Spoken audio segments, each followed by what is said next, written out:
Opa, vamos esperar apenas, porque começando, então, se a ordem está acertada, estamos, e inclusive isso, quero agradecer mesmo, não é formalidade, 9 horas da manhã de um sábado, depois de uma semana toda de atividade de organização, no meio dessa agenda toda, vocês terem aceito o convite para estar aqui com a gente. Muito obrigado mesmo a todos por dispensar essa atenção. A entidade agradece muito, né? E é isso, vamos fazer nossa conversa hoje. Tá? Então, espera aí. Pronto. A live já começou, está com 17 minutos, né? 17 minutos, ó, 20 segundos, né? Estamos aqui na continuidade do mês do aniversário do MEL, que faz 29 anos agora, e hoje para debater, né, nossa situação política e social, né, que estamos vivendo agora em plena pandemia, numa situação realmente muito difícil, mas que exige da gente uma atenção, um cuidado e um carinho, e nesse sentido estão aqui hoje para debater nossa, né, situação vivida, né, representantes aqui da campanha da fraternidade, né, dos direitos humanos, né, da militância política, da igreja inclusiva, se quiser, tá certo? E vamos fazer, então, o nosso debate, tá bom? Então, sem muito mais delongas, está sendo gravado, vai ficar disponível para todo mundo no canal do MEL, tá certo? Só para deixar claro para todo mundo. E passo a palavra, então, ao padre Jean Wellington, correto? Muito bem, Bom dia. Eduardo. Bom dia a todos. Quero saudar aí os meus pares, em nome da professora Nazaré, que é minha professora no momento, no mestrado em Direitos Humanos. Alegria em encontrar a professora Nazaré. E dizer que, assim, num ambiente muito confortável, de partilhar a dimensão da campanha da fraternidade, que este ano é um movimento ecumênico, ou seja, várias igrejas cristãs já se reuniram desde a preparação para que a gente pudesse, nessa campanha da fraternidade, tratar, sobretudo, da questão do diálogo que promove e gera o amor e a paz. Então, está dentro desse espírito de comemoração do movimento Lilás, 29 anos, a gente, como igreja e como pessoa civil, se sente assim, muito feliz pelo convite e queremos colocar assim, algumas intuições da campanha da fraternidade este ano, né, quer imprimir em nossos corações e em nossa consciência, sobretudo na questão que envolve o diálogo, e esse diálogo em meio à diversidade. Bom, o que é que motiva a campanha da fraternidade este ano tratar sobre o tema do diálogo, fraternidade, que gera unidade, que gera amor e que gera a paz? Certamente, é o olhar e a postura do Papa Francisco desde que entrou em seu pontificado.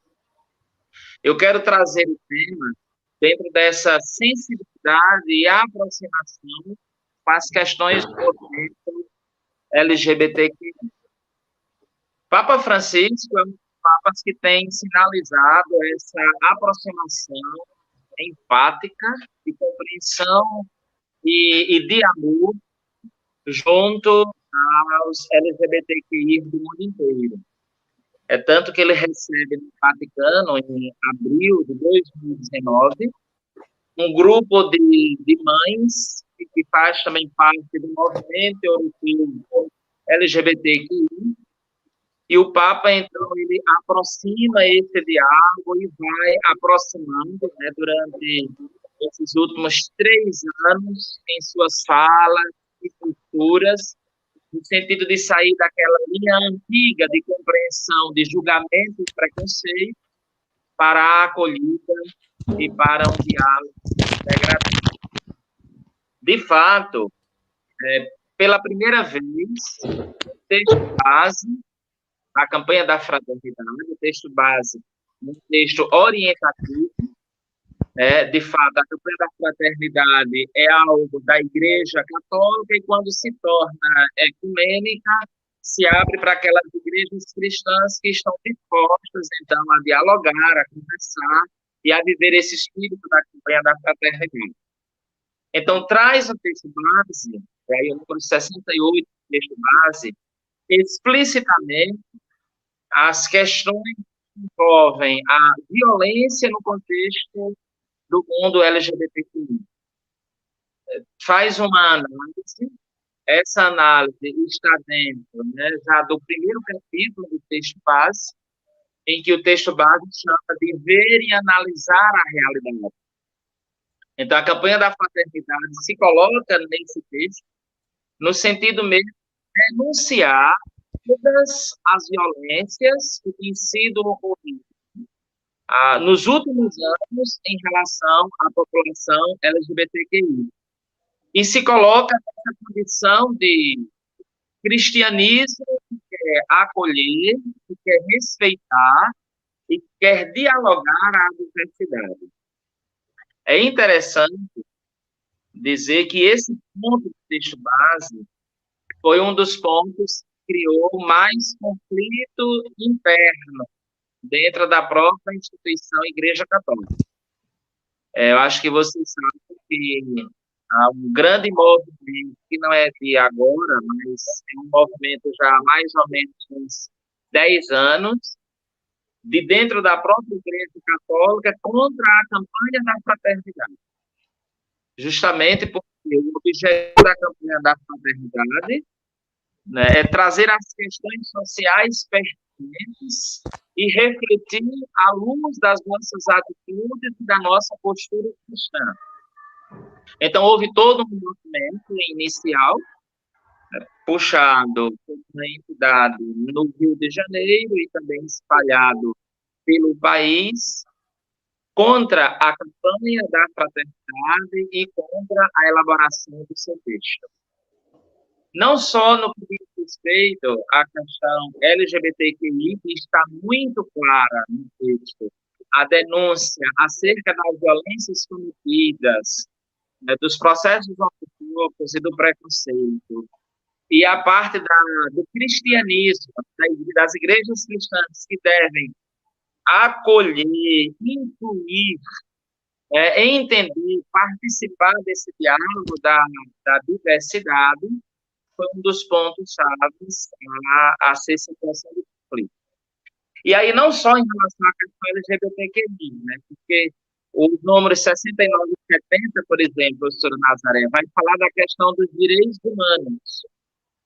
Então, também, em tom de denúncia, vem sendo colocado, né, toda a perseguição em volta aos ativistas de direitos humanos, a negação dos direitos humanos, e, por exemplo, trazer no texto base explicitamente a situação da morte de Marielle Franco.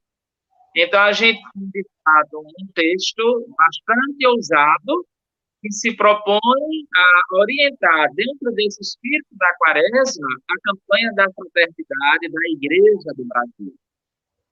Então, na verdade, nós temos aqui, diante da campanha da fraternidade, uma grande possibilidade, é uma grande abertura, de fato, para o diálogo com as diversidades, para o diálogo em relação com a questão da efetivação dos direitos humanos, e isso alega muito, né, a boa parte da Igreja, que desde o Concílio Vaticano II, e aí passando pela teologia da libertação e latino-americana, América Latina e Brasil, até os dias de hoje, que tenta fazer uma teologia da aproximação, da acolhida, do respeito, da empatia e da inclusão.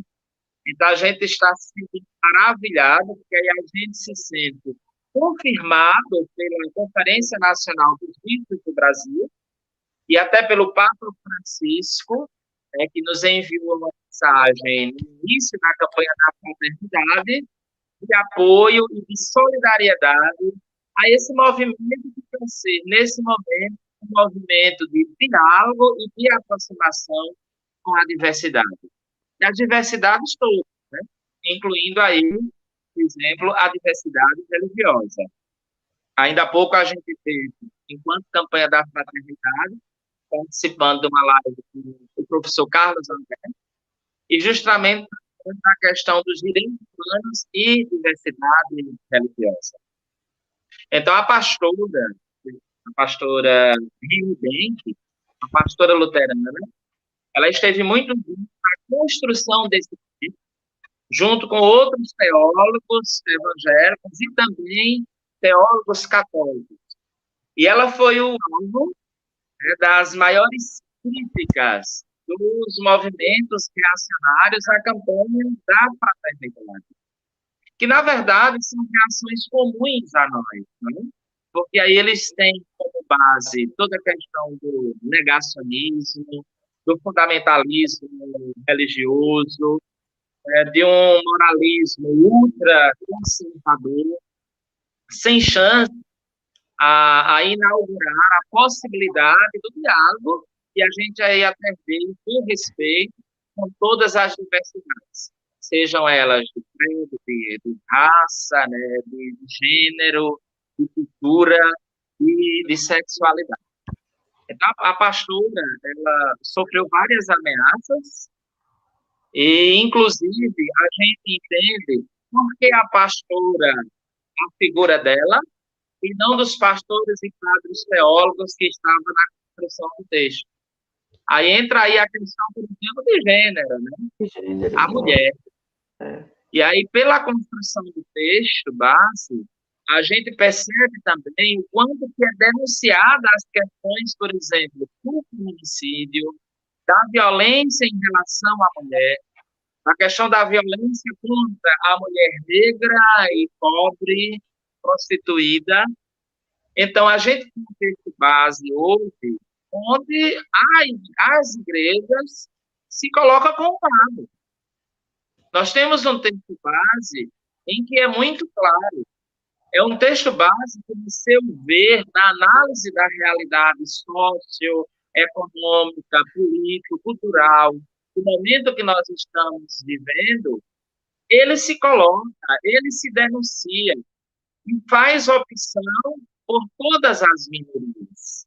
Então, aí a gente entende o porquê das reações daquela parte mais reacionária da sociedade, e aí dentro da sociedade também os cristãos que têm a sua ideologia negacionista no momento e fundamentalista muito forte e não estão abertos ao diálogo com a diversidade no seu sentido geral. Olha, eu já trabalho na fraternidade há muito tempo e, de fato, quando eu terminei de ler o texto base, tive uma alegria interior muito grande, porque o texto, além de ser muito bem produzido, ele está totalmente atual. É um texto que denuncia os fascismos, é um texto que denuncia o descaso atual do governo federal em relação às pautas sociais, em relação à questão das minorias. Então, é um texto muito claro. Seja no seu ver, julgar e no seu agir, é um texto em que propõe o caminho do diálogo como sendo o caminho da empatia e do respeito, em primeiro lugar, e, ao mesmo tempo, chama a comunidade cristã a uma ação concreta.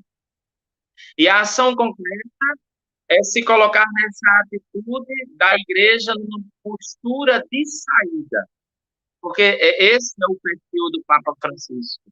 Quando nós pegamos todos os documentos do Papa Francisco, todas as encíclicas, essa última agora, por exemplo, a Fratelli Tutti, o primeiro capítulo da Fratelli Tutti é uma análise conjuntura mundial.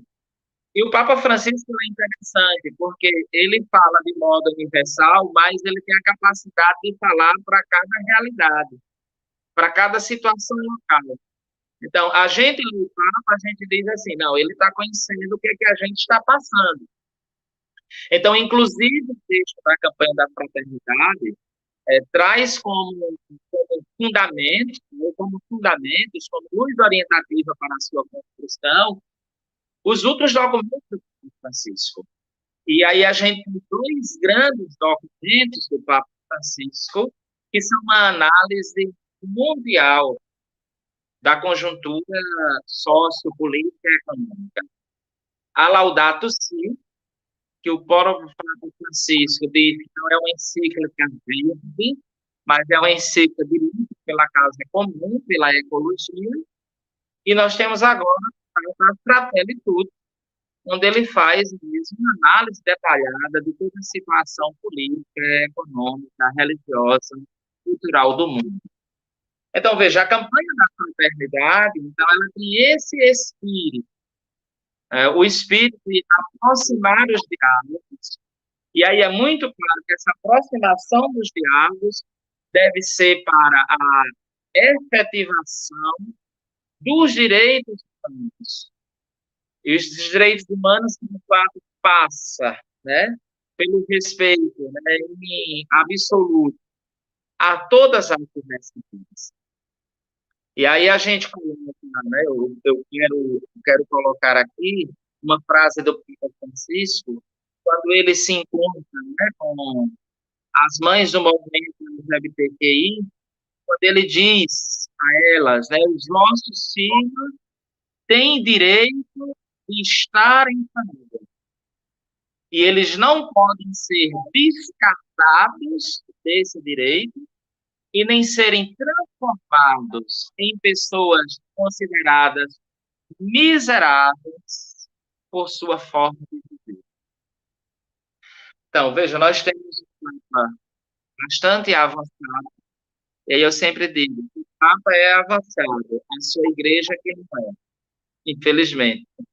Né? Parte da igreja do Papa Francisco continua ainda, isso é verdade, usando do seu público para não aproximar o diálogo.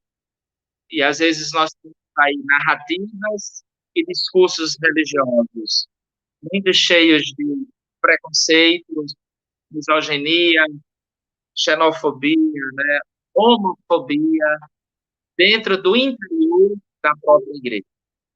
Então, a campanha da fraternidade ela tem dois objetivos: convidar nós, os cristãos, católicos e não católicos, à conversão. Essa é a palavra. E aí, conversão, eu sempre digo que é uma palavra que ela não só tem um caráter religioso. Antes de ser aquela conversão no sentido religioso, é uma conversão de mentalidade. E aí, eu lembro aqui de Paulo Freire, né? O grande Paulo Freire, quando ele dizia: difícil não é aprender, difícil é desaprender aquilo que se aprende errado. E é mesmo, o processo de construção, né, da consciência, e da consciência histórica, da consciência política, da consciência crítica, e hoje eu chamo dessa consciência dialógica, ela é um processo difícil, e por isso que nós somos chamados, enquanto igreja, a esse processo de conversão. Eu sempre digo que não é apenas mudar de uma hora para outra de comportamento. Isso não adianta. Tem que mudar de mentalidade. Precisa se mudar de mentalidade para que a gente possa verdadeiramente mudar os nossos afetos, a nossa forma de amar e de ser empático, para que a gente possa ajudar na transformação da sociedade e do mundo. Então, finalizando a minha fala, dizer que, enquanto Igreja Católica e fazendo parte dos pastorais sociais, do setor social, nós nos colocamos, né, nesse caminho de diálogo, de convivência, e queremos conviver, sim, com todas as diversidades, inclusive com a diversidade de sexualidade, porque só convivendo é que a gente pode quebrar, então, essas barreiras que não possibilitam o diálogo aproximativo e o amor fraterno que gera a unidade e que gera a paz. Estamos felizes por estar aqui, estamos de coração, estamos nessa atitude de diálogo e de amigo. Muito obrigado pela escuta. Muito obrigado, Padre Jean Wellington.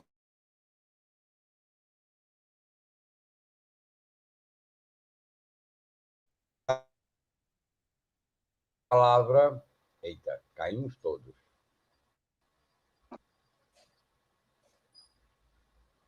Opa, voltamos. Espera aí. Então, passamos a palavra. Então, vamos lá. O pastor Williams, por favor. Tem aí 20 minutos, tá certo? Como a gente tinha acertado na sequência, tá bom? A professora Nazaré, assim que puder, volta, isso não é problema. Sigamos, então, o nosso debate. Aqui, já está de volta. Já está voltando. Vamos embora. Bom dia a todos, a todas e a todos, aos nobres pares que compartilham essa tela, esse diálogo de rica importância social e política no que tange os direitos humanos.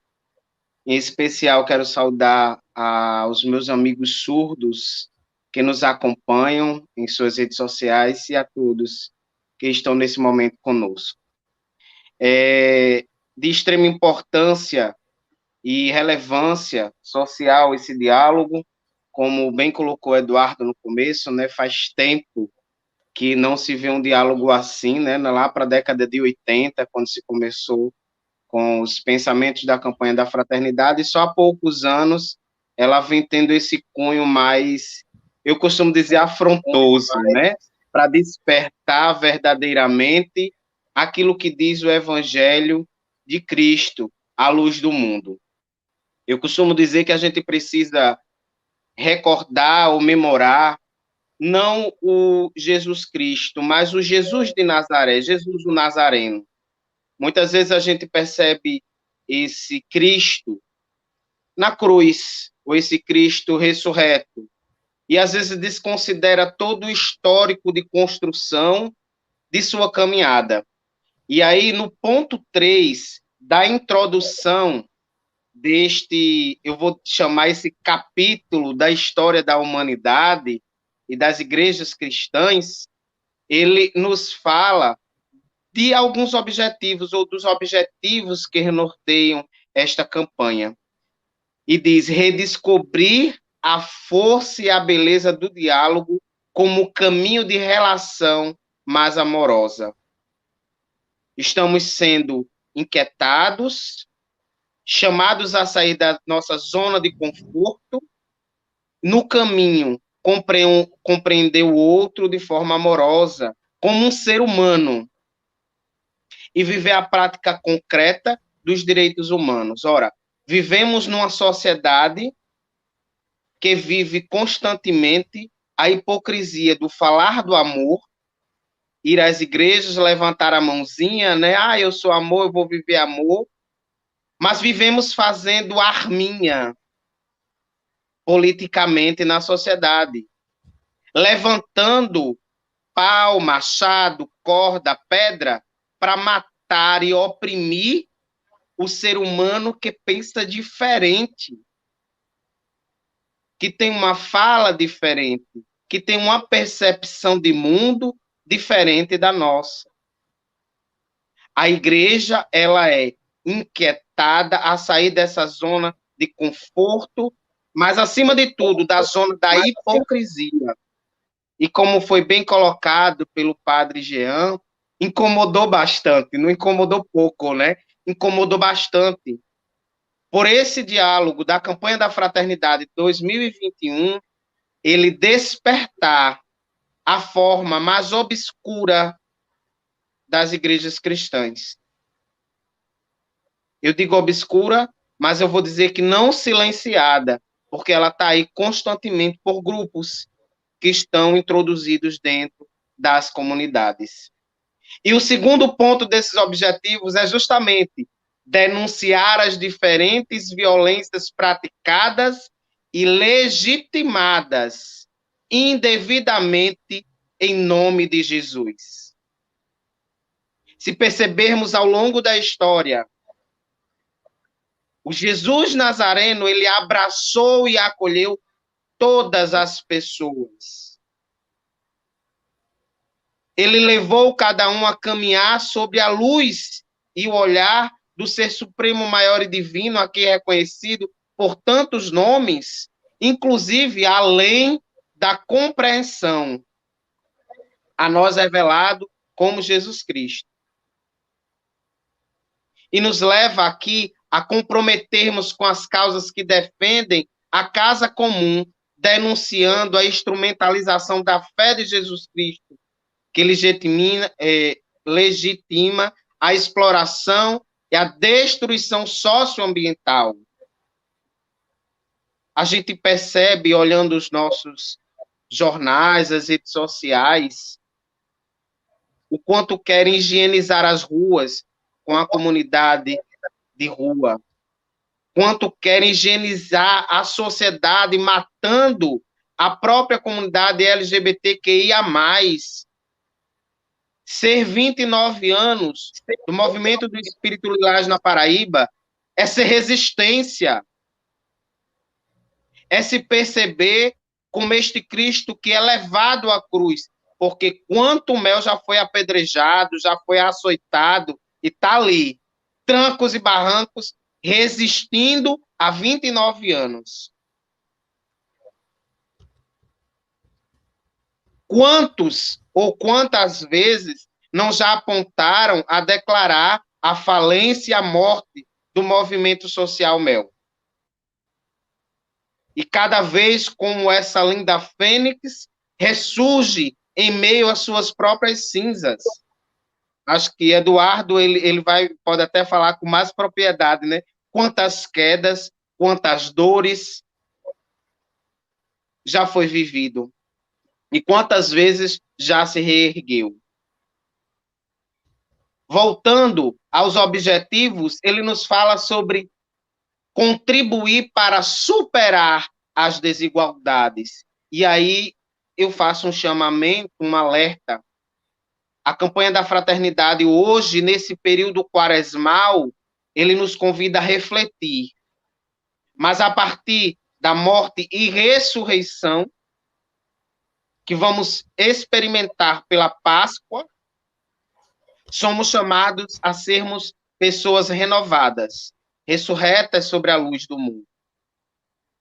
E não mais termos essa mente fechada de morte, mas passar a experiência da vida e levar amor e perceber o Deus vivo, mosaico na humanidade, no olhar daquele que está ao nosso redor e ao nosso derredor. Eu costumo dizer de uma forma, às vezes, irônica, que, acima de tudo, com o nosso desencarne, com o nosso retorno à casa celestial, não se preocupem que lá ninguém vai encontrar letreiros, igreja A ou B. Não se preocupem que lá não vão estar preocupados ou observando a roupa que estaremos vestindo. E tampouco vai fazer teste de goma que a sociedade inventou. A própria palavra diz que o Pai procura verdadeiramente adoradores, pessoas comprometidas com o humano. Se você virar a Bíblia ao avesso, de Gênesis a Apocalipse, ela vai falar de amor, de respeito, de humanidade. E a sociedade está indo na contramão de tudo isso. E a campanha da fraternidade vem a cada ano aprimorando esmiuçar, esse mastigar do evangelho vivo para o despertar da sociedade, fazendo aquilo que nos fala esses objetivos, que é fortalecer a convivência ecumênica e interreligiosa, nessa percepção desse conhecimento do Cristo plural, do Deus vivo entre nós. Então, nos faz necessário hoje sairmos dessa zona de conforto que vivemos para gritar, socialmente falando, pela vida. Nós temos uma sociedade que diz não ao aborto, mas que diz morte à comunidade LGBTQIA+. Nós temos uma sociedade que fala, escreve, transcreve em suas redes sociais amor, mas que vive o ódio, a morte cotidianamente. O exemplo mais claro e vivo é o que estamos passando agora na pandemia. As pessoas que estão morrendo não são de uma raça, de uma etnia, de uma sexualidade. Não. Estão morrendo pessoas humanas. Enquanto mais se fala de distanciamento social, de isolamento social, do uso de máscara, da higienização, coisa tão simples, prática do nosso dia a dia, a higienização das mãos. As pessoas insistem e persistem no não uso. Isso é não viver o amor. E temos não sei nem se eu posso dizer que é um governante, que eu acredito que ele é mais desgoverno, ele é mais bagunça do que tudo.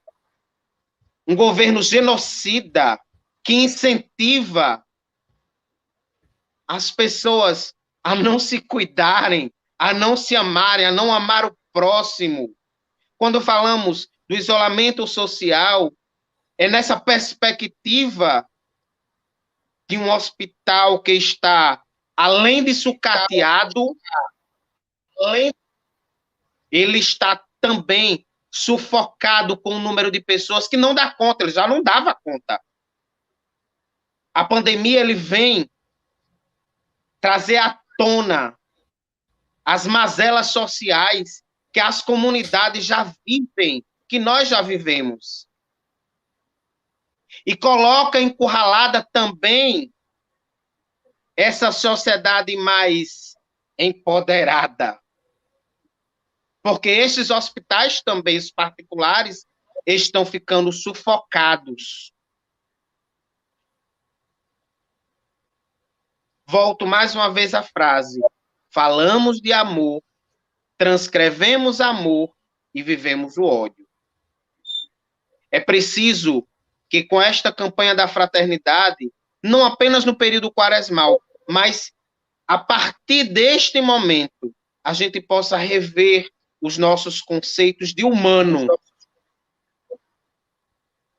É até paradoxal. O humano rever o humano.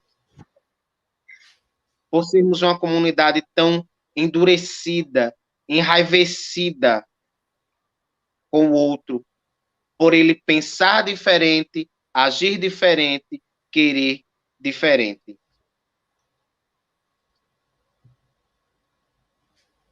É preciso despertar um olhar comprometido de fato com o ser, com a vida. Já dizia Agostinho de Hipona, já dizia São Francisco de Assis, que o evangelho ele seja vivenciado, pregado, se necessário for. E aí a gente faz a pergunta que não quer calar. Que tipo de evangelho nós temos experimentado na vivência cotidiana? Eu conheço o evangelho do amor, mas eu percebo um evangelho de morte dia a dia.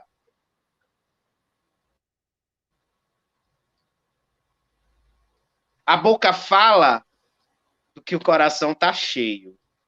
Então, eu posso dizer que a humanidade está cheia de ódio, de desamor, de segregação. Que possamos verdadeiramente perceber o outro, a vida, o amor e trilhar caminhos de paz, como diz a campanha da fraternidade deste ano. Fraternidade e diálogos, um compromisso de amor. Que sejamos comprometidos, de fato, com o humano, à luz do amor concreto, do ser supremo maior, assim como você quiser chamar e revelar ao mundo. Vou além do que se diz a própria introdução, os capítulos da campanha da fraternidade, que seja além, inclusive, das igrejas cristãs, de todo ser humano que vive, que reverbera a vida, que reverbera um olhar social, que possamos nos inquietar mediante as nossas mazelas, as nossas transgressões, e as mazelas e transgressões que somos chamados a refletir são justamente as que matam dia a dia e que fazem o outro morrer.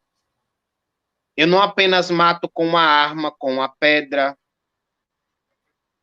com um pedaço de pau. Eu mato meu filho e minha filha quando eu não o acolho por ele ser um LGBTQIA+. Quando eu expulso de minha casa, quando eu arrasto a travesti pelos cabelos nas ruas, quando eu hipocritamente critico uma travesti, uma transexual, um LGBT, mas na calada da noite eu busco seus serviços e não quero pagar. E eu prefiro esfaquear, prefiro amordaçar esta comunidade. E aqui eu lembro a pessoa de Sheila Matarazzo. Tive a felicidade de a conhecer, de saber de seus sonhos, de sua realidade, de conviver ao lado dela, por eu trabalhar diretamente com população de rua. E há mais ou menos 15 dias antes de sua morte foi o nosso último encontro, cheio de diálogo e cheio de amor. E é duro perceber que cada vez mais essa realidade vai se aproximando de nós, essa realidade de morte. E retomo a fala da Covid. Quando está lá fora, lá longe, às vezes a gente não percebe a devastidão da dor causada pela Covid-19. Mas quando ela chega ao nosso vizinho, à nossa família, a gente quer se despertar. Quando é tarde demais.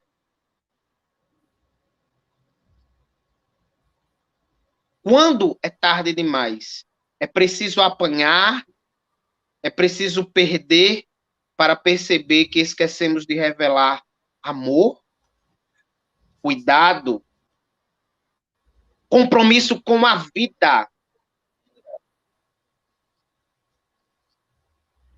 E eu quero encerrar minha fala sem muitas delongas, só pedindo que possamos refletir de fato o evangelho que estamos vivendo, experimentando e gritando na sociedade, se é um evangelho de vida ou de morte.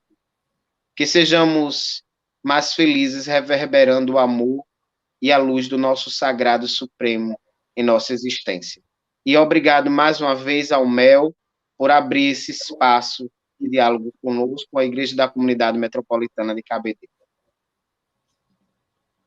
Obrigado, pastor Williams. Bem, eu vou agora, rapidamente, porque a gente tinha se comprometido, né, a passar aqui o texto, né, e apresentou o hino, mas não pôde começar por questões técnicas, nós vamos proceder agora e, em seguida, nós entramos nas falas, tá certo, do Ítalo e da professora Nazaré. É isso, né? Então, especificamente o parágrafo 68 da campanha da fraternidade está lá. O outro grupo social que sofre as consequências da política estruturada na violência e na criação de inimigos é a população LGBTQI+. O já citado Atlas da Violência de 2020 mostra que o número de denúncias de violências sofridas pela população LGBTQI+, registradas no DISC 100 no ano de 2018, foi de 1.685 casos, segundo dados do Grupo Gay da Bahia, apresentados no Atlas da Violência. No ano de 2018, 420 pessoas LGBTQI+, foram assassinadas. Destas, 164 eram pessoas trans. Percebe-se que em 2011 foram registrados 5 homicídios de pessoas LGBTQI+. 6 anos depois, em 2017, este número aumentou para 193. O aumento no número de homicídios de pessoas LGBTQI+, entre 2016 e 2017, foi de 127%. Estes homicídios são efeitos do discurso de ódio, de fundamentalismo religioso, de vozes contra o reconhecimento dos direitos da população LGBTQI+, e de outros grupos perseguidos e vulneráveis. A gente está querendo colocar aqui, muito explícito, está registrado, né? Porque, de fato, é isso, dando número, mas as vidas. E é justamente isso que a gente está aqui fazendo, né? É uma política da vida, né? Um debate sobre a nossa vida, né? É contra aqueles que querem normalizar uma morte por descuido, né? Aqueles que querem normalizar a morte pela exclusão, aqueles que querem normalizar a morte pelo descaso, como estão vendo nessa violência com a população LGBT, mas também como a gente está assistindo assustadoramente nesse país que está, por negligência, né, deixando mais de 2.000 pessoas morrerem por dia nessa pandemia. É absolutamente assustador, é grave o que a gente está vivendo, é mais que nunca fundamental chamarmos para uma política, para uma ação de defesa da vida. E é disso, né? E, como disse, isso demanda solidariedade, fraternidade, né? Reconhecimento da diferença, a capacidade da convivência de todos, né? É possível vivermos todos juntos? Sim, desde que saibamos e sigamos algo, né? Que é aprender a conviver, né? Com todos e com a diferença. É isso, é o que a gente tinha para falar por enquanto, né? O hino, infelizmente, é as questões técnicas. As coisas ao vivo acontecem assim. Então, o texto, agora o hino está demorando um pouco, então vamos lá começar. Vamos seguir, então, com como é o nome? Né? Com o Ítalo e depois, seguidamente, com a Nazaré. Tá bem? Obrigado. É isso. Vamos lá. Ítalo. Obrigado, Eduardo. Beleza. Só botar aqui o tempo para eu ir me guiando. Então, bom dia a todos e todas que nos assistem. Bom dia, Pastor Williams, Padre Jean, professora Nazaré, Eduardo, a todos do MEL. Queria, primeiramente, parabenizar o Movimento do Espírito Lilás por estar fazendo 29 anos. O movimento tem a minha idade de vida, nascemos no mesmo ano, e é uma alegria muito grande poder estar aqui, de verdade, por reconhecer a importância social, a relevância que o movimento tem, o impacto que tem na vida das pessoas e o bem que faz a nossa luta aqui em todo o estado. Então, é uma honra muito grande, fiquei muito feliz quando o Eduardo me ligou para poder fazer parte dessa atividade de hoje, porque realmente é uma alegria imensa estar aqui. E quero também iniciar me solidarizando às mais de 270 mil vítimas da Covid-19 aqui no Brasil, as quase 5 mil vítimas aqui de toda a Paraíba, esse momento trágico que nós estamos vivendo, mortes que poderiam ser evitadas se nós tivéssemos um governo minimamente humano, um governo que se voltasse para a ciência, que se voltasse para a vida das pessoas. Isso é muito trágico. Nós estamos perdendo companheiros e companheiras aqui nossos, aqui de uma pessoa próximos, muito valorosos, de luta, e que isso realmente é uma tragédia totalmente anunciada pelo descaso do governo federal, que a gente tem hoje. E a partir daí eu quero começar a minha fala perceber que essas mortes também elas são agravadas pelas condições das pessoas e aí pelas condições de vida. A população LGBTQIA+, acaba também se tornando vulnerável pela sua condição de vulnerabilidade. Até repetitivo, mas é isso mesmo. Então, a gente vive uma situação de violência muito grande contra essa população, que é fomentada também pelo Estado, e que isso acaba agravando as mortes dessas pessoas que têm que viver na rua, pessoas que têm as alas LGBTs dentro das unidades prisionais também, que é mais uma violência contra essa população. Então, a gente tem uma série de situações de violência contra a população LGBTQIA+, que acaba se agravando com essa pandemia, com toda essa crise humanitária, crise de saúde e crise social que a gente vive. Então, é preciso a gente lutar por uma condição mais favorável de vida para as pessoas, e aí, consequentemente, também uma condição de vida cada vez melhor, com mais direitos, com mais garantia de vida, com mais dignidade para a população LGBTQIA+.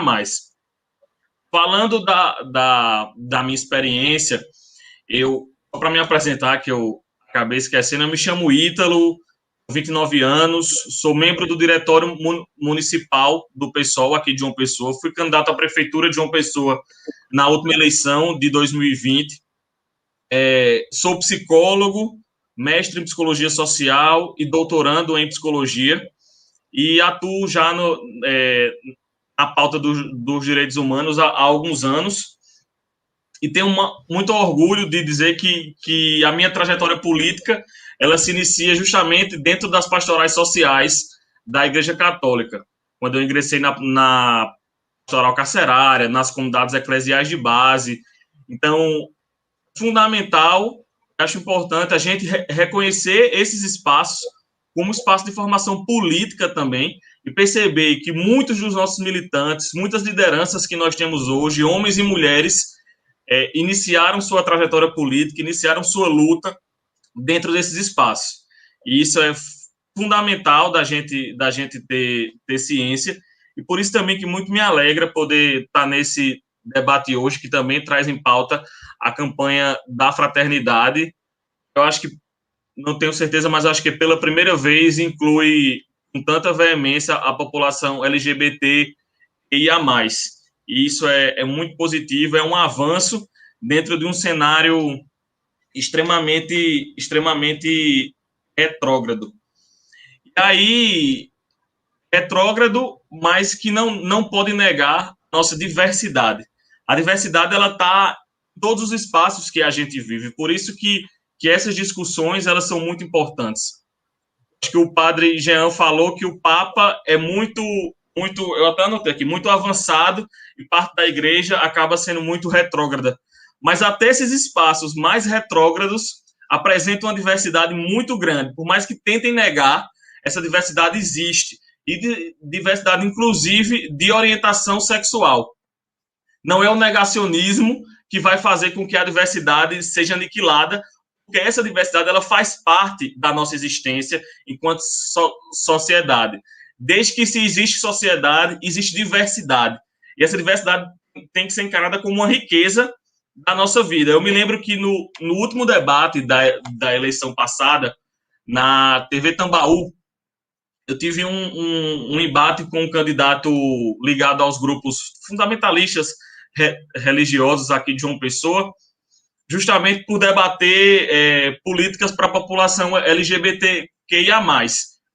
E eu dizia a ele que por trás de cada discurso como o dele, discurso negacionista, discurso violento, por trás de cada ato de violência contra a população LGBTQIA+, um discurso conservador, retrógrado e violento como o dele, porque não levam em consideração, de fato, as nossas pautas.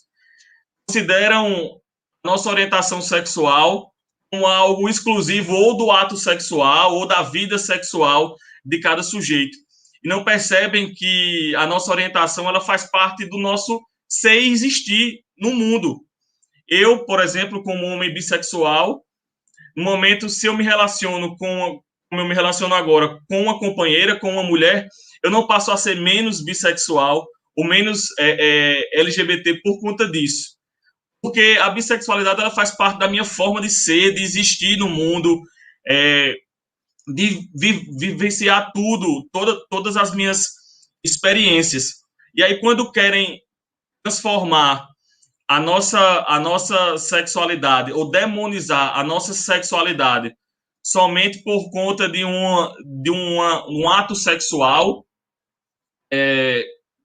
isso é violento. Isso gera mais violência, isso é negacionista. E aí, o que a gente vai percebendo é que, de fato, a pauta LGBTQIA+, e as políticas que perpassam essa população, que nos perpassam, elas, de fato, não são tidas com relevância dentro da política. O que a gente vai notando é que isso é feito muito mais como uma obrigação, porque atualmente tem que ser feito, o mínimo, o básico, mas que, de fato, isso não é visto como uma política relevante. Mas que a gente se aprofunda, a gente que entende a diversidade como uma riqueza, a gente percebe que a condição de ser LGBTQIA+, atravessa todas as nossas esferas da nossa vida. E aí, para ilustrar, eu posso trazer aqui, por exemplo, o grupo de homens e mulheres transexuais que sofrem violências a todo momento. O fato de ser uma pessoa trans atravessa a sua condição de trabalho, a sua condição de acesso à saúde, a sua condição de acesso a diversas políticas, começando pela sua própria identidade. O sistema de justiça aqui, através do sistema prisional, evidencia isso muito bem. Mulheres trans que têm que cumprir cumprir suas penas dentro de presídios masculinos, sendo tratadas a todo tempo no masculino, tendo a sua identidade negada a todo instante. Mas isso não é enxergado como violência, justamente pela invisibilização das pautas LGBTQIA+. E aí é preciso, falando de onde eu venho e da militância que eu construo hoje, é preciso que dentro dos nossos espaços de luta, a gente traga isso para perto, não só dentro do discurso, porque o que a gente vem experienciando é uma política partidária, por exemplo, formada por homens brancos de meia idade ou idosos, de muito poder aquisitivo, enfim, que detém esses partidos políticos e que tornou a política partidária um espaço de burocratas que vão reger a nossa vida e que vão dizer o que é bom ou não para a gente. E aí eu me orgulho muito, e falava isso a todo tempo na última campanha, de dizer que eu estava sendo candidato pelo Partido Socialismo e Liberdade, pelo PSOL de João Pessoa, porque a nossa chapa, não só na prefeitura, mas a nossa chapa de vereadores e vereadoras era muito diversa. E a nossa construção enquanto partido é muito diversa, de homens e mulheres trans, de homens gays, de homens bissexuais, mulheres bissexuais, mulheres lésbicas. Então, na pauta LGBTQIA+, mas não só nela, em diversas pautas, o PSOL é construído a partir de uma diversidade muito grande. E é só essa diversidade que vai democratizar a nossa política e aquilo que a gente constrói enquanto política. Não dá para a gente achar que vai construir política para todos os grupos se a gente não dialoga com esses grupos, ou se esses grupos, mais ainda, se esses grupos não constroem essa política. Quem melhor pode dizer qual a forma de construir política ou de fazer política para a população LGBTQIA+, se não nós, população LGBTQIA+. Quem melhor pode dizer ou fazer ou construir política para as mulheres, se não as mulheres que vivem essa experiência de ser mulher cotidianamente. Então, isso é muito fundamental para aquilo que a gente acredita como política, para aquilo que a gente pensa e para essa sociedade que a gente almeja construir, que a gente tanto luta para construir esse novo modelo de sociedade, livre das opressões, livre das violências, livre de todo esse discurso de ódio e esse negacionismo que se apoderou do Brasil. Mas também, mais do que trazer todas essas dificuldades, todas essas violências que nós sofremos, todo esse contexto difícil que a gente vai passando, acho que é fundamental também a gente trazer o discurso de que é possível, o discurso de esperança na política, na vida, na sociedade. Acho que esse espaço aqui que nós estamos hoje reunidos para discutir pautas LGBTQIA+, é um avanço muito grande. A gente poder ter a liberdade de dizer quem somos, mesmo diante de toda a violência que sofremos, nós podemos dizer quem somos, aquilo que queremos, aquilo que almejamos, reivindicar as nossas pautas. Isso é um avanço muito grande. E tenho certeza que nos próximos períodos nós derrotaremos o fascismo que se apodera do Brasil, nós derrotaremos os negacionistas. Essas pessoas terão que voltar a se esconder, porque isso não será mais tolerado. Nós vamos avançar, sim. E os LGBTQIA+, não voltarão mais para os armários. Nós viveremos livres. A nossa forma de ser e existir no mundo será cada dia mais livre e cada dia mais aceita, com menos violência.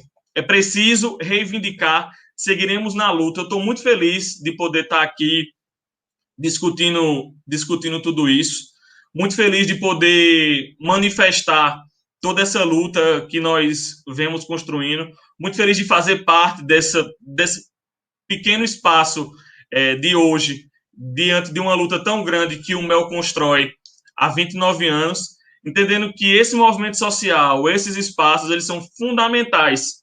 E eu dizia quando eu estava conversando com uma jornalista esses dias, que a política partidária ela tem que ser cada dia mais aberta, não pode ser, de fato, como eu vinha falando, uma política de burocratas, de homens engravatados, burocratas que vão dizer aquilo que tem que ser feito para a nossa população, para a gente, mas que essa política partidária ela tem que ser cada dia mais enraizada na vida das pessoas, no dia a dia das pessoas, cada dia menos burocratizada, mas que espaços como esses de movimento social, que de fato não é um espaço, uma instância partidária, não deve ser desconsiderado.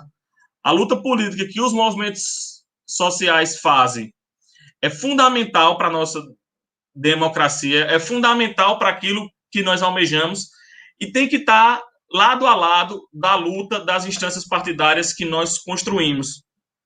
Nós vemos dialogando muito dentro do PSOL, isso já está uma ideia bastante enraizada de que a instância partidária ela não é suficiente para aquilo que a gente acredita e para as pautas e para as lutas que nós reivindicamos.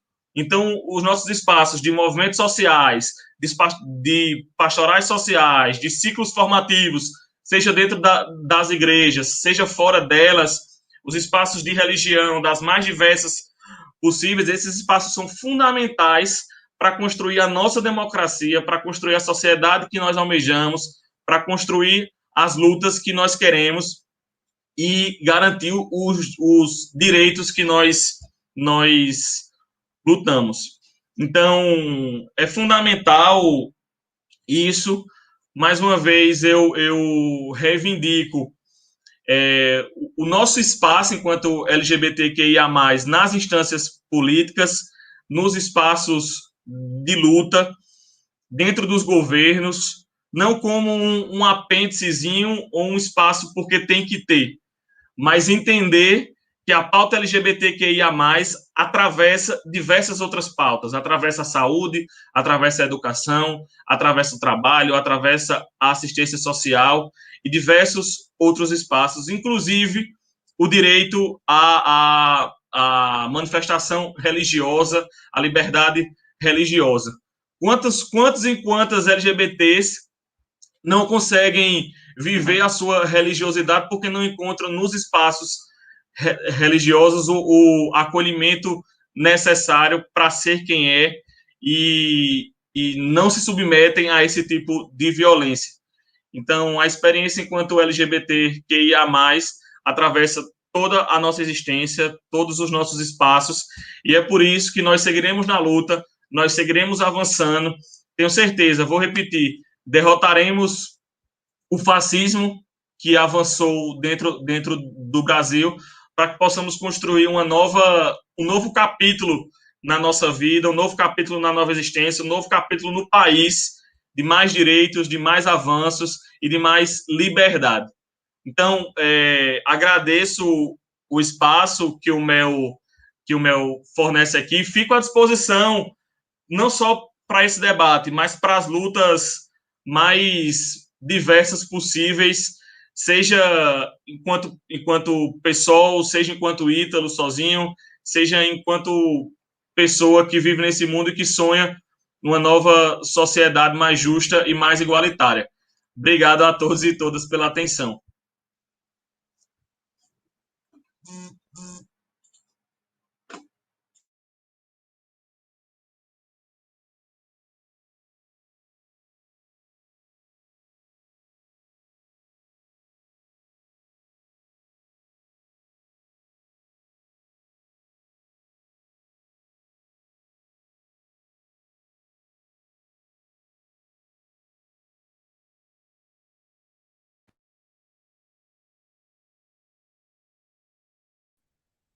Microfone, Eduardo.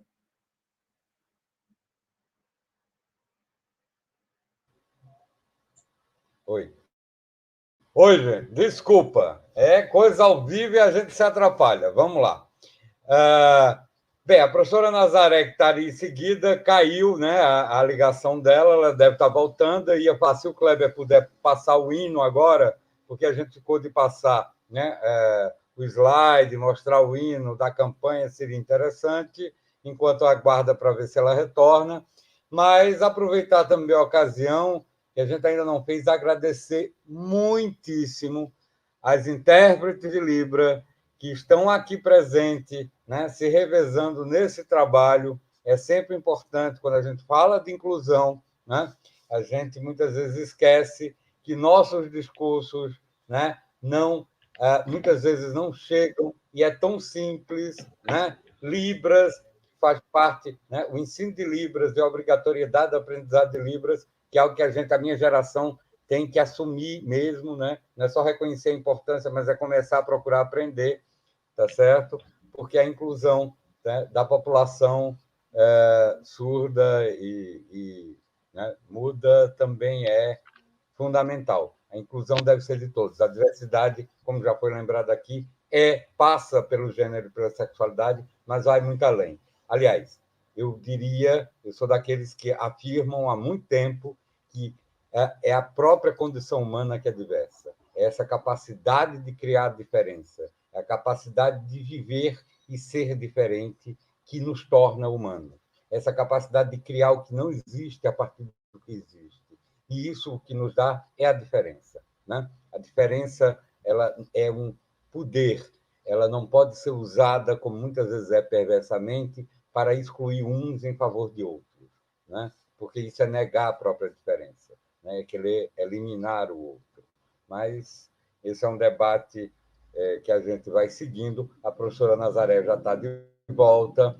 Passo a palavra a ela, tá certo? Ela não precisa... Acho que a militante de direitos humanos, com a trajetória, amiga dessa entidade e uma militante mais que respeitada, referencial na Paraíba, né? Não precisa de muitas apresentações. É uma honra tê-la, é um prazer. A palavra é sua, professora Nazaré. Bom dia a todos e a todas e todes. É com grande alegria que me encontro nesse momento de 29 anos do MEL.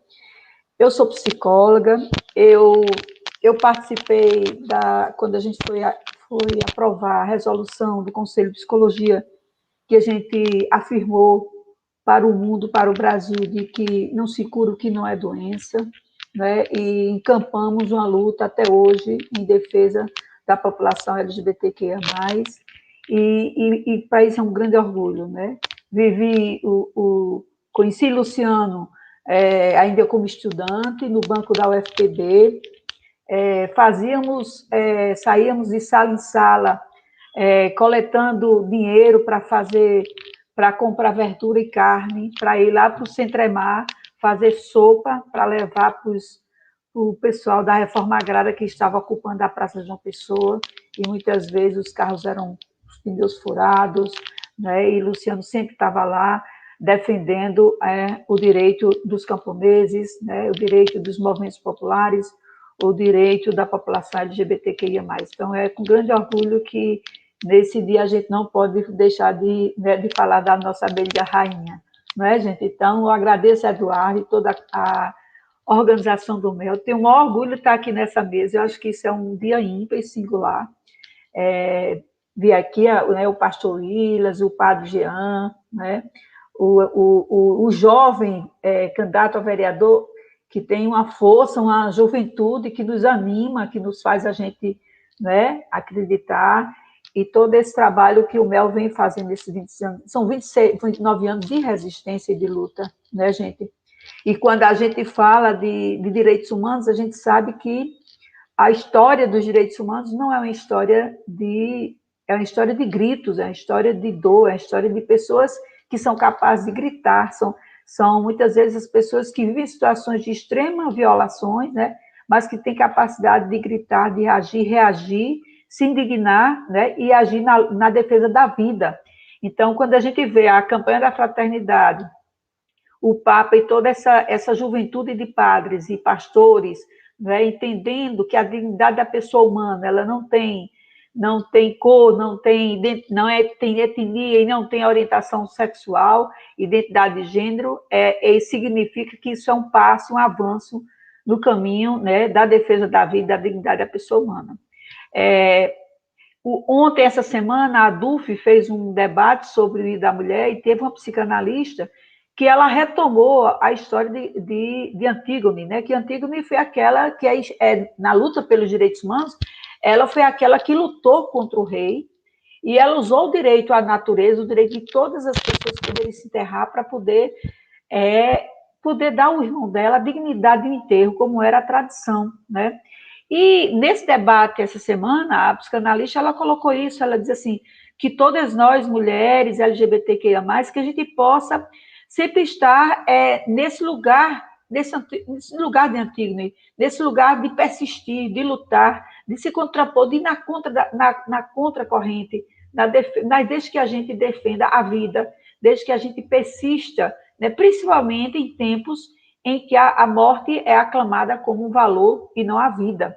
Então, por isso que é tão importante, né, essa persistência, essa insistência. E os 29 anos do MEL têm sido 29 anos de grito, de voz, de processo de educação, né? O MEL nunca se calou, o MEL, pelo contrário, ele agiu muito fortemente nessa defesa, né? A questão é o seguinte, todas as pessoas, como disse Eduardo aí, que ele disse que a diversidade é a condição humana, e é essa condição que permite as pessoas afirmarem a vida e afirmar a riqueza que é a humanidade. Por isso que quando a gente aclama a Declaração Universal, quando diz que todas as pessoas nascem livres e iguais, veja só, mesmo que muitas vezes as pessoas critiquem porque é uma visão natural de que nascer livres e iguais, quando na verdade a sociedade é desigual e a gente tem que lutar para conquistar a liberdade, a gente não já nasce, mas essa perspectiva do nascimento livre e igual no sentido de se contrapor, né, quando a sociedade ou o Estado vem na direção contrária, entendeu? Então, por exemplo, quando Antígona, nos anos, né, lá na Antígona, ela vai defender que o direito de enterrar o irmão é um direito natural perante a lei dos homens, era porque havia muita opressão né? E era preciso questionar que, além dos estados, além dos reis, além dos soberanos, tinha a vida humana, né? E é isso que a gente tem que persistir, né? O direito à vida, ele é portanto, ele é aquele que funda o valor maior que possa se contrapor a qualquer postura de opressão e de repressão, né? E ao longo dessa luta, a população, o movimento LGBT, ele tem... A primeira coisa que ele denuncia é justamente a vida, é quando se há a possibilidade de colocar pessoas em situação de risco pela sua condição de orientação sexual e identidade de gênero. Então, é um movimento que ele atravessou o período 64, período que foi de opressão e de graves violações aos direitos humanos, mas ele atravessou esse momento, resistiu, né, passou por todos aqueles momentos difíceis, participou depois, ele encampou a luta pela democracia, ele também estava dentro do movimento que fez o Brasil construir uma nova Carta de Direitos, né? E na nossa Carta de Direito, ela é muito clara quando ela afirma a pluralidade cultural, a pluralidade política, né? como valor essencial, e o respeito integral aos direitos humanos. Mas a gente sabe que a gente tem mentalidades que vêm da escravidão, mentalidades que vêm, né, dessa sociedade patriarcal, a gente tem valores que vêm adensando, heranças autoritárias, heranças, né, que elas vêm condensando e elas vão disputando o espaço público. E é por isso que a luta LGBTQIA+, ele vai para dentro das conferências, ele vai para dentro ele vai para fazer as paradas na rua, porque se luta pela visibilidade, não para se esconder, nem se camuflar, nem ficar no armário. Então, são todas essas lutas que o movimento tem encampado, que vai colocar em cima da mesa, não esconder, mas colocar em cima da mesa e discutir o problema. São pessoas humanas que têm dignidade, são pessoas que, por ter dignidade, têm direitos, e que elas, no espaço público, elas têm o mesmo direito de estar no espaço público que qualquer outra pessoa. E é por isso que ela precisa ser respeitada, e é por isso que ela precisa ser reconhecida na sua diversidade, e que sua diversidade não é problema, que sua diversidade é um valor, que sua diversidade é o que faz a riqueza do ser humano, né? Então, isso é uma coisa muito importante. Mas a gente está vivendo momentos, como vocês já tentaram abordar, momentos de uma onda conservadora, fascista, né? Que não gosta da vida, que incentiva a morte, que incentiva o armamento, que incentiva uma sociedade que tenta usar o moralismo como se fosse usa a moral, e a moral, né, no sentido moralista, mas eles tentam usar esse componente para tentar confundir a comunidade religiosa, porque eles vão com um discurso que faz muita gente, as pessoas aderir a um discurso moralista, que no fundo, esse discurso moralista, ele apenas incita a violência. Incitar a violência, quem incita a violência é cúmplice da violência da população LGBT. É incrível como a sociedade, nesses últimos tempos, ela não tem, parece que a dimensão da criticidade, para vocês verem o que é publicidade, para vocês verem o que é o fake, para vocês verem o que é essa onda, esse fenômeno de massa, que tenta tirar das pessoas aquilo que já vinha se avançando, que era fazer as pessoas acreditarem, as pessoas entenderem e as pessoas reconhecerem que as diferenças são parte da condição humana. Isso foi uma coisa que... Então, parece que, de repente, né, essas ondas, esses tiranias, quando elas chegam, é muito interessante, quando a tirania vai se aproximando da cidade, a tirania vai tornando a cidade cinza, ela vai tirando as cores, ela vai tirando a música, ela vai reprimindo a universidade porque ela não quer pensamento crítico, ela não quer liberdade, a tirania odeia a liberdade, e a tirania chega para transformar tudo como se fosse uma coisa acinzentada. E é muito importante que o movimento LGBT seja um movimento de cores vivas, de resistência.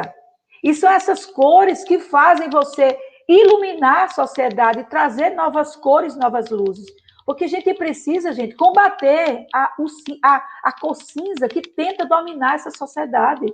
E a gente vai fazer isso justamente com as cores da diversidade, né?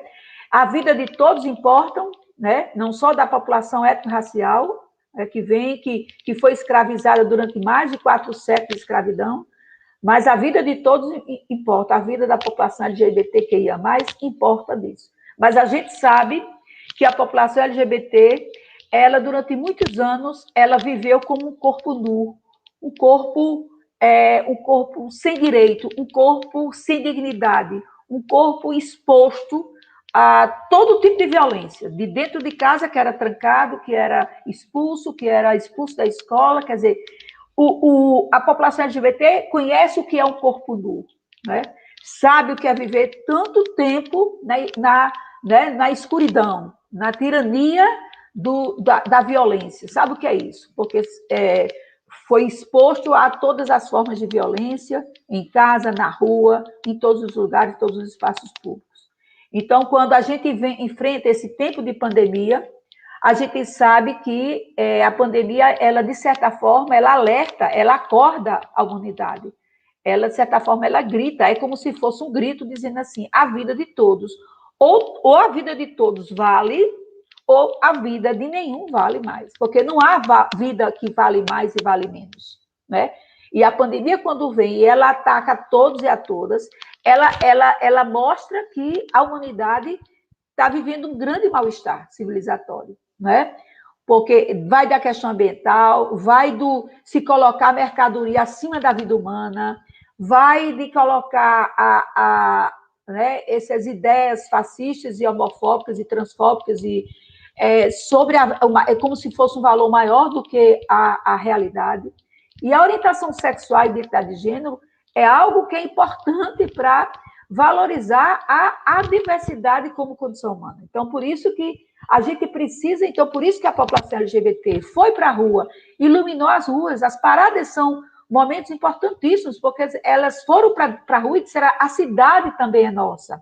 Nós também somos seres de dignidade e direitos. Vamos enfrentar. E olha a importância, e olha o ato educativo que as paradas vêm realizando na cidade, né? Como, de certa forma, foi ocupando o espaço da cidade. Mas esse tempo de trajetória foram tempos de dores e dificuldades, mas também a gente avançou, né? A população LGBT foi para dentro do Estado, foi para a luta pelas diretas, foi para a luta pela Constituinte, foi para a luta pelo direito à cidade, né?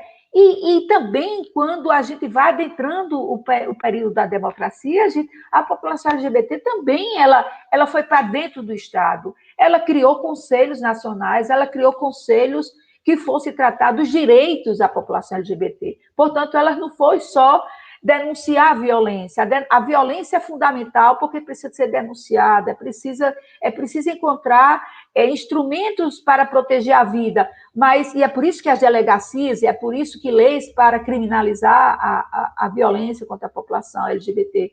Mas a gente viu que a gente também foi para o Conselho, falar de políticas públicas, conseguiu-se uma emenda parlamentar, conseguiu-se dizer para o Ministério da Saúde, para o Ministério da Educação, para o Ministério dos Direitos Humanos, para o Ministério da Justiça, que essa população LGBT, ela era cidadã tal qual quanto as outras. E por isso que ela teria que estar no espaço público. E aí ela vai construir sua conferência, mobiliza a comunidade LGBT do Brasil toda, constrói as conferências, constrói o programa Brasil Sem Homofobia, quando se conquista a emenda parlamentar, se coloca dentro do Ministério da Saúde, se coloca dentro do Ministério da Justiça, do Ministério da Educação, e se diz, esse tema importa, esse tema é um tema de cidadania. A cidadania LGBT, ela precisa, travestis, transexuais, precisa ser parte da política pública. Então, se avança nesse sentido, se luta por políticas no campo da saúde integral, né? Se avança no reconhecimento da ONU pelos direitos, né, de orientação sexual e identidade de gênero, ou seja, a gente tem caminhada, tem trajetória, tem luta de resistência, né? Mas a gente precisa também, como disse os nossos interlocutores de hoje, né, que a gente precisa celebrar também. Hoje é dia de luta, 26 anos de luta do MEL é dia de luta, mas também é dia de celebração. Né? Quando o MEL começou, eu estava na Pró-Reitoria de Extensão da universidade e estava no Conselho Estadual de Direitos Humanos, né? E o MEL foi para dentro do Conselho Estadual de Direitos Humanos. O MEL não tinha sede, o MEL não tinha, né? O MEL foi para dentro da Universidade Federal da Paraíba, fomos criar programas, fomos fazer pesquisas sobre homofobia na Paraíba, fomos fazer campanha para distribuir camisinhas durante o período de carnaval, fomos fazer pesquisa em plena parada. Em plena parada tem estudantes universitários fazendo pesquisa justamente como proposta do Movimento Espírito Lilás. Ou seja, quantas atividades de resistência, quantas atividades de cidadania foram construídas nesses 29 anos? São 29 anos de muito avanço, de muita luta. É porque a violência é tamanha que ela nos amedronta, ela nos temoriza. E a gente não pode deixar que o medo nos imobilize. A gente não pode... Eu sei que é um tempo difícil, a gente tem medo, porque a gente não sabe se a gente continua vivo por conta de uma pandemia, mas a população LGBT sabe o que é isso. A população LGBT há muitos anos vive de pandemia.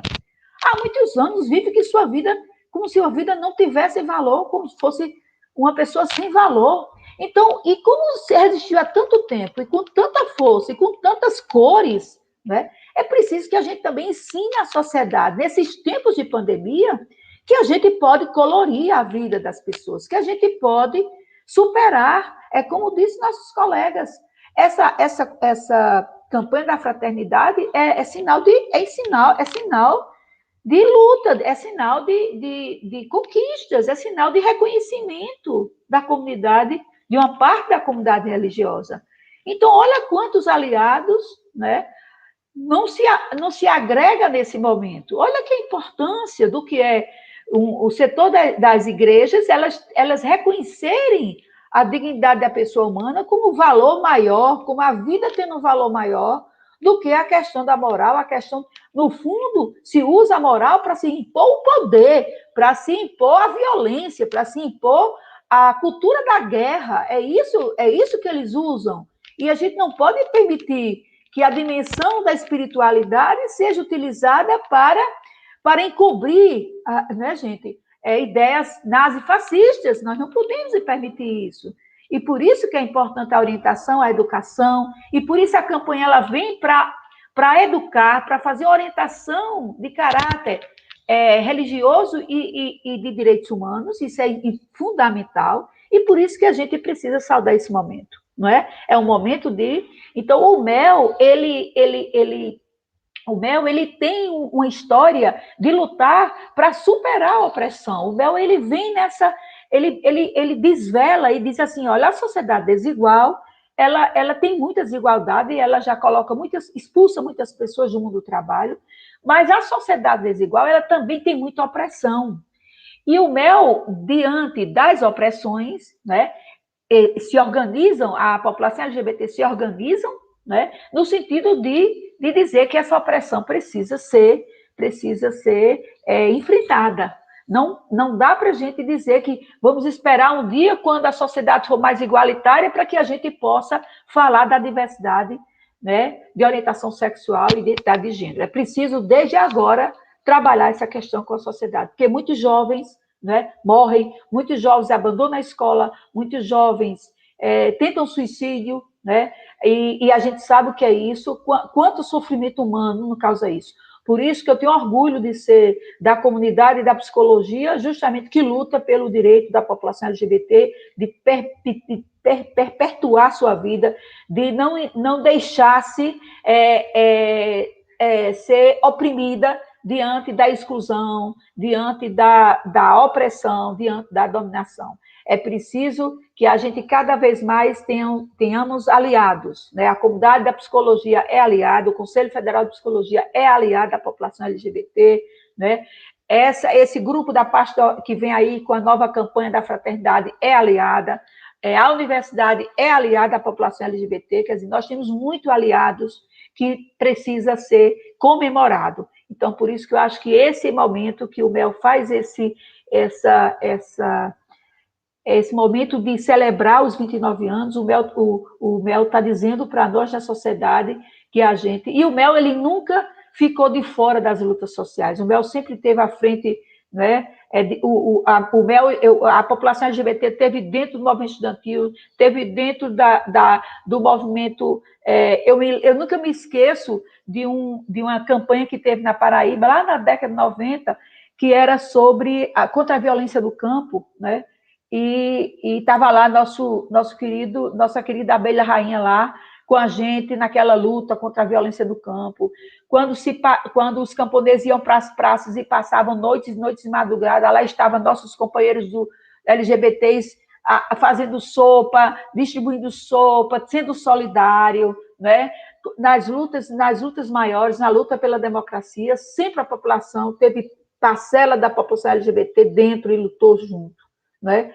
E não podemos esquecer nessa conquista também da nossa querida Fernanda. Hoje é dia também de pensar nos militantes atuais, como os jovens que estão aqui hoje, mas também a gente não pode esquecer desse dia dos 29 anos, da luta que foi, né, a Fernanda também representando a comunidade LGBT na conferência, nos conselhos, como foi importante a voz dela representando a Paraíba, né, a nível nacional, lutando a nível nacional. A gente precisa também lembrar a gente não pode esquecer nunca dos nossos companheiros que morreram ou diante de uma violência, ou morreram pela doença, ou morreram por Covid.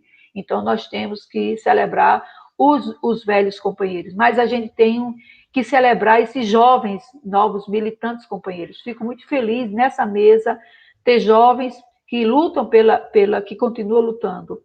Eduardo como professor, Eduardo tem um valor importante dentro do MEL, porque ele tem uma capacidade, a preocupação com a formação, a preocupação com novos quadros, a preocupação em deixar o MEL, não deixar o MEL esmorecer em conjunturas que as entidades de direitos humanos têm sofrido muito, porque a gente, desde Temer, desde o golpe civil-militar, a gente viveu a restrição das políticas de direitos humanos desse país, né? A gente viu como aquilo que a gente via galgando, que a gente vinha conquistando, vem sofrendo retrocesso, né? Mas não é isso que vai nos impedir, porque a gente sabe que a trajetória da luta ela é permeada de idas e de vindas, e que nesse momento a gente precisa, né, continuar, né, nesse trabalho de educação, de formação de quadros, de cuidar daqueles que sofrem por viver situações de opressão, né, e que a gente precisa fortalecer o MEL para que a gente possa viver mais 28 anos e que a gente possa estar lutando. Tá certo? Então, eu quero, nesse momento, fechar minha palavra e dizer que essa luta que o MEL vem travando contra a opressão e pela igualdade, e pelo acesso e pelo respeito à diversidade, ela tem sido uma luta de vitórias, né? Se conquistou o Centro de Enfrentamento à LGBTfobia, se conquistou delegacias, se conquistou o reconhecimento do MEL na Assembleia, né, pelos 29 anos de luta, ou seja, é um movimento que está na cidade, ele já ocupa a cidade, ele já está presente na vida da cidade. Então, é isso que faz a gente celebrar, e faz isso que faz dizer para todos vocês que fazem o MEL, que vocês têm um valor humano importantíssimo para a democracia. Ai da democracia sem o grito da população LGBT. Como é que a gente vai construir uma sociedade plural em que a diversidade seja celebrada com a ausência do movimento Espírito Lilás? Imaginem vocês, olha aí, das Trapa, Maria Quitéria e todas as entidades que têm surgido nesses últimos anos. Parabéns. Fico orgulhosa de estar junto com o MEL, tá? E eu acho que nós da universidade, nós do Núcleo de Direitos Humanos da universidade, tanto nós temos o grupo que Eduardo participa, a professora Glória, nós temos o grupo também lá dentro que trata da diversidade, então aqueles que queiram também, não estar por dentro também da universidade, pode se aproximar, né? Mas o MEL é o espaço, o MEL é um dos espaços importantíssimos de organização da população LGBT. Hoje nós já temos várias entidades LGBT na Paraíba, é sinal que se proliferou, é sinal que tem muitos frutos, né? Que saíram do MEL, muitos frutos saíram do MEL. Então, o MEL ele tem sua importância. Ele criou jornais, ele tem uma produção de jornais belíssimos, Ele tem uma história que merece um livro. Eu acho que vocês têm que escrever um livro sobre os 29 anos do Mel. O Mel merece um livro. A memória do Mel precisa estar preservada. Ela precisa, para que a gente possa, daqui a uns anos, outros que chegarem mais jovens, possam entender a trajetória que se persistiu tanto ao longo de tantos anos. Então, parabéns, viu? Fico aqui com vocês, celebrando, e agradeço aí a contribuição e o compromisso do pastor e do padre de vocês adentrarem a campanha, além do PSOL, né? E dessa luta que ela precisa de novos aliados, e eu fico feliz, o Jean, do Williams, estar aqui com a gente e fazer a defesa da vida. Parabéns, eu acho que vocês têm um grande valor humano, tá certo? Então, um bom dia, vamos cantar parabéns para o Mel, acho que vem música por aí, e vamos continuar na luta de resistência. Tempos de opressão, tempos de recrudescimento, não são tempos para a gente ter medo. Lembrem-se, o medo paralisa. Nós não podemos deixar o medo nos paralisar. Nós vamos estar de mão dadas, nós vamos estar juntos, nós vamos fortalecer nossos elos, né? E vamos continuar resistindo. Nós vamos atravessar, e lembre-se, as cores do Mel vão iluminar a estrada e a gente vai tirar o cinza das tiranias da nossa vida, tá bom? Um beijo no coração de todas. Obrigado, Nazaré. Muito obrigado mesmo. Inclusive, depois que você falou, eu já não preciso falar nada de encerramento. Assim, obrigado pelas palavras, estou falando sério. É absolutamente sincero. Fala maravilhosa e obrigado à parceria que existe, você acompanhou. Só vou aqui, né, colocar que foi levantada algumas questões. Óbvio, está no horizonte o que a gente está discutindo, né? Nós vivemos em momentos tão obscuros, né, que precisamos, e todos nós estamos resistindo, né, defendendo a vida, que uma das estratégias atuais é tentar alterar o Plano Nacional de Direitos Humanos, né? Vocês estão vendo, inclusive, como é que a coisa séria, né? Então, atacar quem defende a vida, atacar os instrumentos, as instituições e os princípios que a vida. Agora, a gente tem o hino, que vamos ver a questão técnica, já estamos com 1h30. Eu me sinto muito contemplado, todas as salas são muito ricas, não tenho que estar aqui falando muito, não sou, acho que mediador não tem que ser debatedor, ele não tem que ser mais um palestrante, ele pode levantar algumas questões, mas acho que foi muito rico, cada um trouxe aspectos como a gente tinha pensado, cada um trouxe as contribuições, agradeço as palavras, tá certo?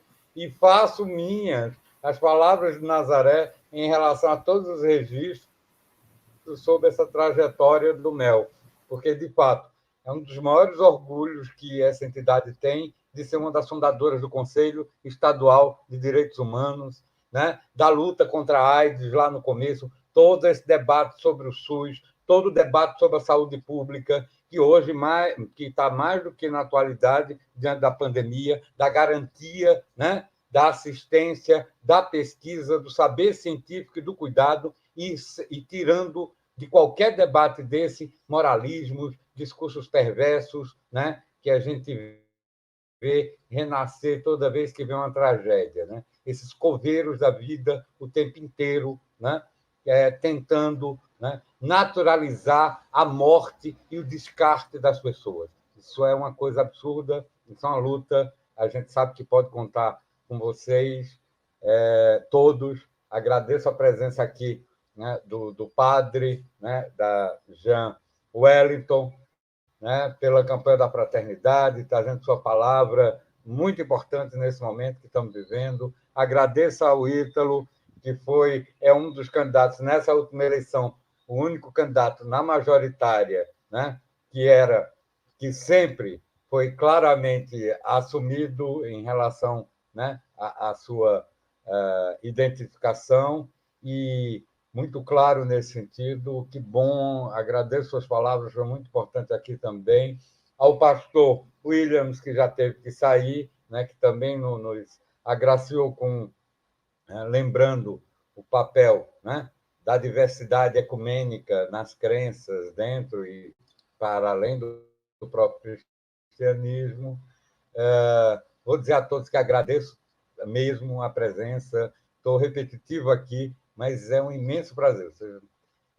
Como tem a honra de ser o presidente atual ainda, em final de mandato, mas ainda o presidente, e dizer que foi uma honra, tem sido uma honra conduzir essa entidade e fico folgo em saber, né, do reconhecimento que a gente tem e, claro, chamando a atenção. A luta continua, ela está aí todo dia, é isso que a gente está falando aqui, que todos falaram, que a perspectiva é de defesa da vida, de respeito à diversidade, porque é assim que poderemos seguir, né, vivendo melhor, né, e juntos. Né? Bem, dito isso, o Kleber está aí de volta. Também quero agradecer, é quem tem nos sustentado, ele é o coordenador técnico dessa live, né? Eu apareço aqui, mas quem, na verdade, está segurando todo esse trabalho é o Kleber. Agradecer ele nesse momento, tá? E dizer, fica à vontade, Kleber, agora com você, se der para passar, se as questões técnicas permitirem, passar o hino para a gente encerrar, né? Acho que estamos prontos. É isso, então. Obrigado a todos, até mais. Pode falar, diga. Kleber? Eu vou passar o hino e é o tempo que a gente vai ouvi-lo e a gente encerra a live. Eu agradeço a todos, todas e todos pela paciência comigo, que foi a primeira vez que estive coordenando. Agradecer a Mailton pelas aulas ontem, a Eduardo pela paciência, a dona Nete, que é a nossa intérprete, que a gente às vezes abusa demais da boa vontade dela, a Nazaré pelas palavras, a Ítalo, ao padre Wellington, ao pastor Will, né? E agora o hino da campanha da fraternidade.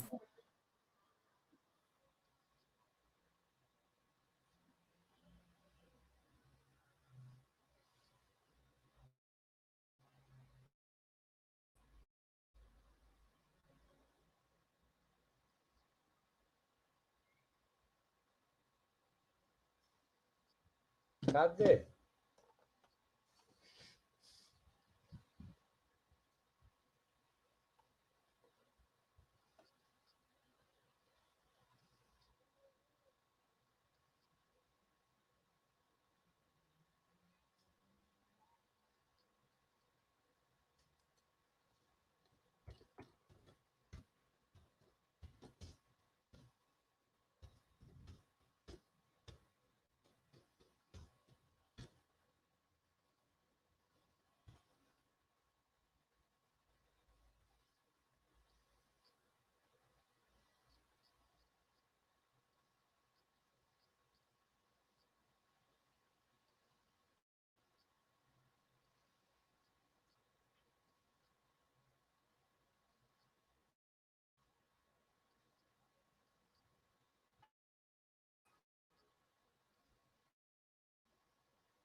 Venham todos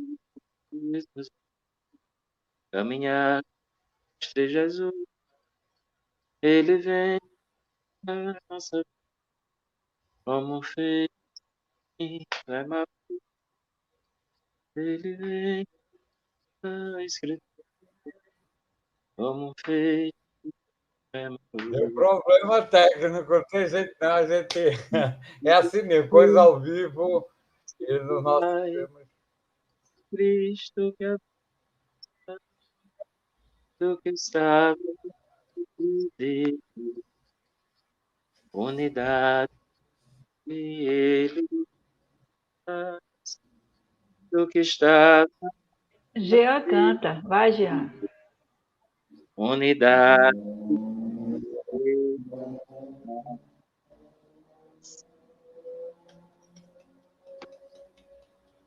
Obrigado, prazer, gente. Vamos encerrar mesmo, Kleber. Depois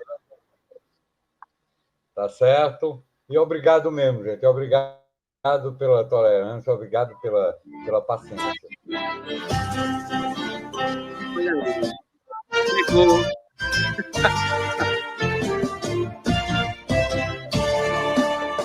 Venham todos vocês, venham todos, reunidos num só coração, de mãos dadas formando aliança, confirmados na mesma missão.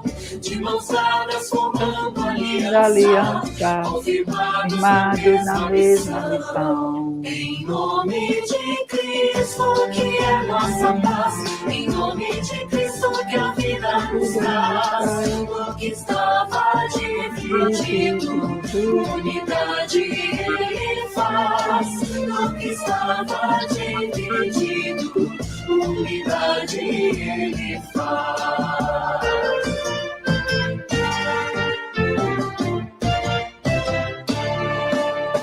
Venham todos vocês, meus amigos, caminhar com o Mestre Jesus. Ele vem revelar a Escritura, como fez no caminho a Emaús. Ele vem revelar a Escritura, como fez no caminho a Emaús. Em nome de Cristo, que é nossa paz, em nome de Cristo, que a vida nos traz. O que estava dividido, unidade Ele faz. O que estava dividido, unidade Ele faz.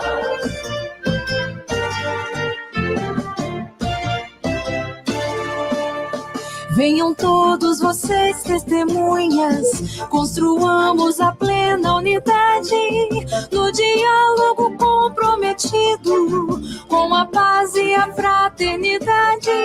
No diálogo comprometido, com a paz e a fraternidade. Em nome de Cristo, que é nossa paz, em nome de Cristo, que a vida nos traz. O que estava dividido, unidade Ele faz.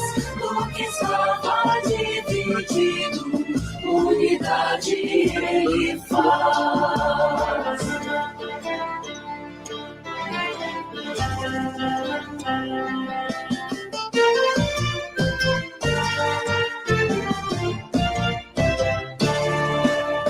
Venham todos, mulheres e homens, superar toda polaridade, pois em Cristo nós somos um povo, reunidos na diversidade. Pois em Cristo nós somos um povo, reunidos na diversidade. Em nome de Cristo, que é nossa paz, em nome de Cristo, que a vida nos traz. O que estava dividido, unidade Ele faz. O que estava dividido, unidade Ele faz.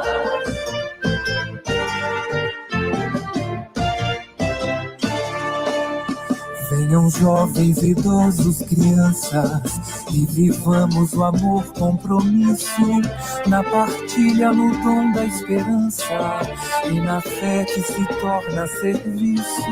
Na partilha, no dom da esperança, e na fé que se torna serviço. Em nome de Cristo, que é nossa paz, em nome de Cristo, que a vida nos traz.